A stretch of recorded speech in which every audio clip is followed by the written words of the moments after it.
By the turn of the 20th century, New Orleans had long been a veritable cultural melting pot.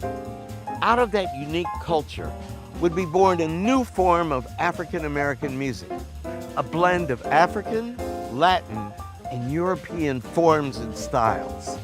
This music would be called jazz.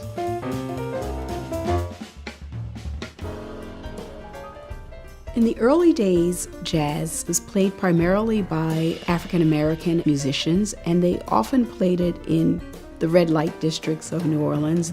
And because of this, it was considered immoral music. Even a publication as prestigious as the New York Times wrote an anti-jazz article. But these efforts did nothing to stop the rise and the spread of jazz.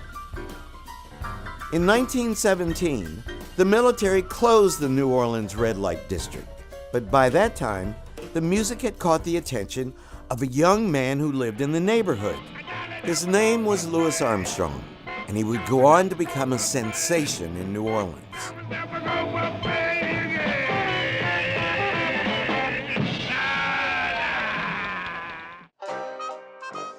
Jazz was one of the most innovative and original forms of African American cultural expression.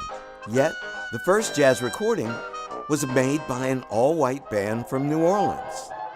Their song sold over 1 million copies and introduced a watered-down form of jazz to a broader American audience.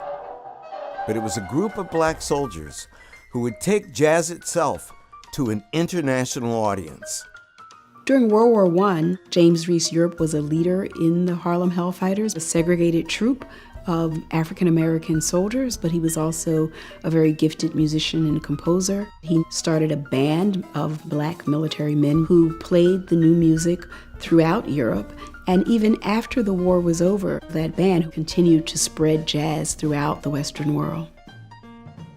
With the talents of pioneers such as Buddy Bolden and Jelly Roll Morton, Bessie Smith and Mamie Smith, as well as Armstrong and Ellington, the music became so popular that the Roaring Twenties came to be known as the Jazz Age. From its humble and controversial origins, jazz had become the first original, sophisticated instrumental music in American history. Jazz is America's genuine classical music.